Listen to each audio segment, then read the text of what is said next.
सभी को जय हिंद दोस्तों। आप सभी का हार्दिक स्वागत है इंडिया स्ट्रॉन्ग रिएक्शंस पे।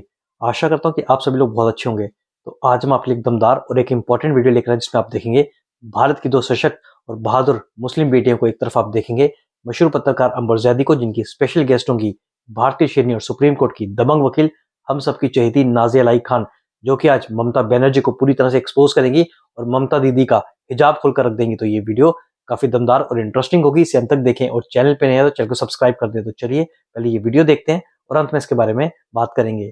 जय हिंद, जय भारत।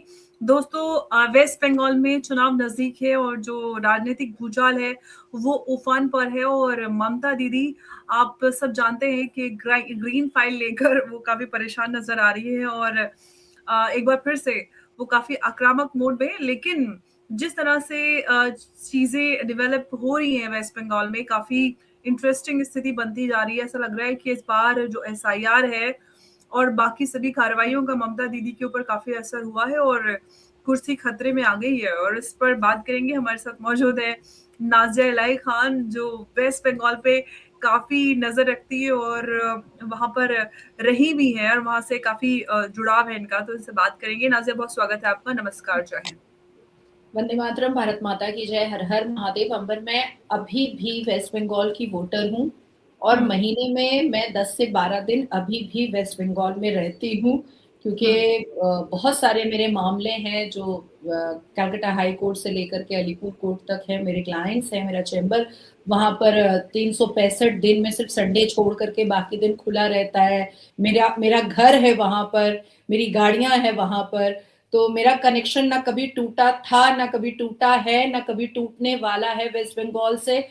हाँ, ये जरूर है कि जब इंसान ज्यादा बड़ा होता है तो फिर वो अलग अलग राज्यों में भी उसका जाना आना लगा रहता है। लेकिन I am the resident of West Bengal, I am the voter of West Bengal and I will B.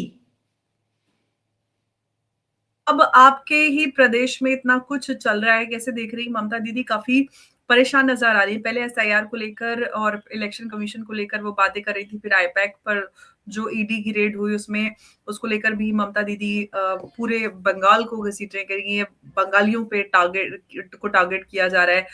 जो कुछ ये सारा कुछ नजर आ रहा है घटनाक्रम, इस सब से क्या लग रहा है कि ममता दीदी जिस तरह से परेशान नजर आ रही है वॉकलाइवी, क्या आपको लग रहा है कि इस बार ममता दीदी जो है वो अपना रिकॉर्ड नहीं बना पाएंगे और जो सत्ता है उनके हाथ से जा रही है? ये पश्चिम बंगाल को समझने के लिए पश्चिम बंगाल की राजनीति को समझना बहुत जरूरी है। एक जनरल नॉलेज जब हम लोग स्कूल में पढ़ते हैं तो हमेशा पश्चिम बंगाल को जुलूसों का शहर कहा जाता है।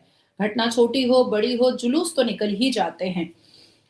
कल तो हमने 2 दिन से देखा कि दीदी वर्सेस ईडी हो रहा है और दीदी वर्सेस ईडी में कौन जीतता हुआ नजर आ रहा है, ये तो हम लोग बाद में देखेंगे।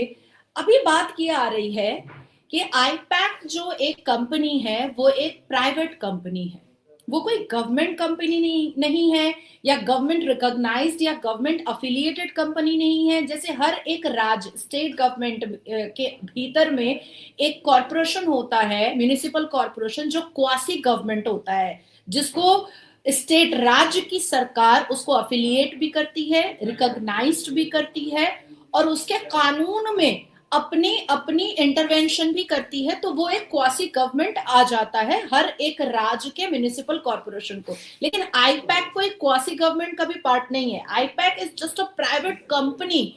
लेकिन प्राइवेट कंपनी में जब ईडी रेड करता है तो पश्चिम बंगाल की मुख्यमंत्री एक प्राइवेट कंपनी को बचाने के लिए और एक प्राइवेट कंपनी से फाइल्स चोरी करने के लिए सारे पुलिस ऑफिसर को लेकर के पहुंचती हैं और हापातापी में वो लैपटॉप उठा लेती हैं ईडी ऑफिसर का। और उसके बाद फिर बहुत सारी ग्रीन फाइल, ब्लू फाइल और स्टेट गवर्नमेंट की फाइल, गवर्नमेंट ऑफ वेस्ट बंगाल की फाइल तो वो उठाती हैं, लेकिन साथ साथ में वो लैपटॉप ईडी ऑफिसर का उठा लेती हैं जल्दबाजी में और अपने आंचल में लपेट करके भाग करके अपनी गाड़ी में बैठने लगती हैं। वही गाड़ी जिसमें वो शाहरुख खान को बैठाती हैं, वही गाड़ी जिसमें वो सलमान खान को बैठाती हैं, वही गाड़ी जिसमें फरहाद हकीम बैठता है और वही गाड़ी जिस गाड़ी में वो मंत्री बैठते हैं जो जो पट्टे पर कुछ हीरोइनों को लेकर के बैठे रहते हैं, उसी गाड़ी में उन्होंने ये सारी चीजें रखी। और जब उनको रियलाइज हुआ कि ये तो मैं ईडी के ऑफिसर का लैपटॉप ले आई हूं, तो उन्होंने रिटर्न भी किया कि देखो देखो ये ईडी का लैपटॉप, ले लो ले लो ले लो। तो मुझे ऐसा लगता है कि उन्होंने अपना हिजाब खुद खोल दिया है।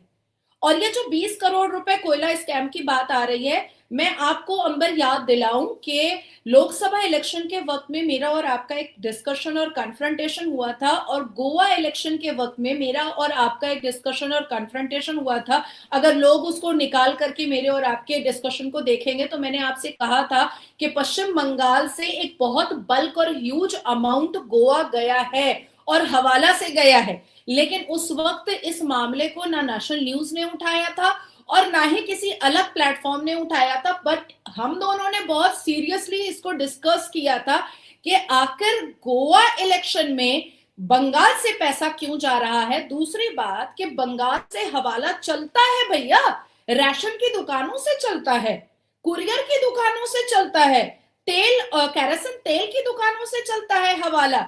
द सेकेंड थिंग इज कि ये कोल स्कैम के कागजात हमारी माननीय honourable chief minister of West Bengal ने आईपैक के ऑफिस में क्यों छुपा करके रखा था, क्यों छुपा करके रखा था?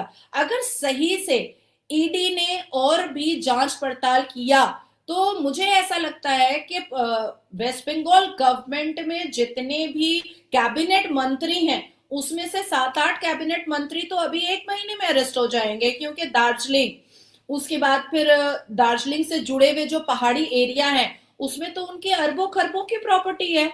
अब सवाल ये पैदा होता है कि एक काउंसलर की 35-40 हजार रुपए सैलरी, एक मेंबर ऑफ लेजिस्लेटिव असेंबली जो एमएलए विधायक चच्चा होते हैं उनकी सैलरी 80 से 85 हजार, पीएफ वगैरह कट जाता है तो हाथ में 70-74 हजार आता है। एक मेंबर ऑफ पार्लियामेंट की सैलरी जो होती है वो 1.5 लाख के अप्रॉक्स होती है, फिर पीएफ वगैरह काट देते हैं, बाकी चीजों को सरकारी जो एक दाव ये सारी चीजें उसको काट देते हैं तो 1.25 लाख के करीब हाथ में आता है। तो आखिर ये बड़े बड़े चाय के बागान खरीद कैसे रहे हैं?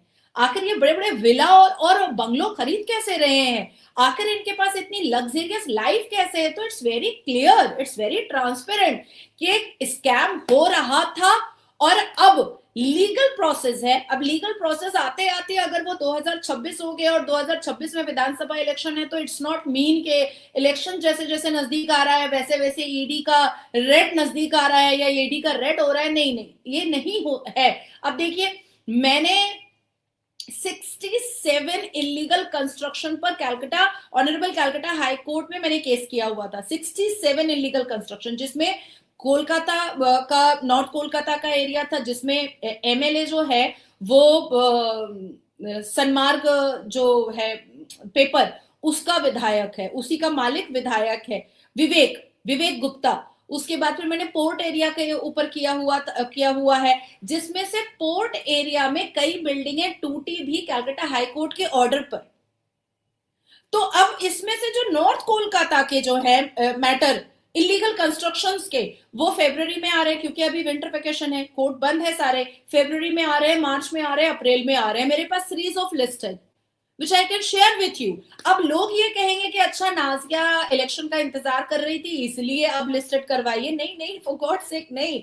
ये कोर्ट का और किसी सुरक्षा एजेंसी का या इन्वेस्टिगेशन एजेंसी के जो मामले होते हैं वो धीरे धीरे स्लो जैसे हम कहते भी है, quote unquote law always take its own course. तो वो अगर अभी जांच आई है तो वो जो एजेंसी है वो ये नहीं सोचेगी कि इलेक्शन कब है और इलेक्शन का लिस्ट कब निकल रहा है। वो सोच रही है कि मेरे पेपर कंप्लीट हो गए, मुझे रेड करना है, मेरे इन्वेस्टिगेशन कंप्लीट हो गए, मुझे रेड करना है, मेरे इंटरोगेशन कंप्लीट हो गए, मुझे रेड करना है।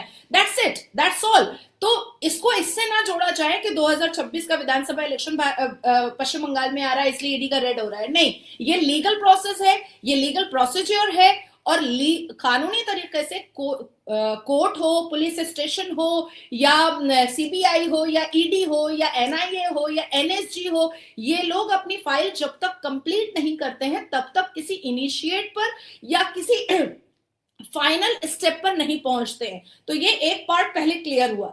द सेकेंड थिंग इज कि चोर की दाढ़ी में तिनका होता है भाई। दीदी को भागने की क्या जरूरत थी और एक प्राइवेट कंपनी में एंटर करने की क्या और जरूरत दीदी बड़ी इंटरेस्टिंगली कह भी रही थी कि हमारा पार्टी का फाइल है, उनकी थी? पार्टी का फाइल लेकर तो कैसा लगेगा, हमारी पार्टी का फाइल क्यों लेके जा रहे थे।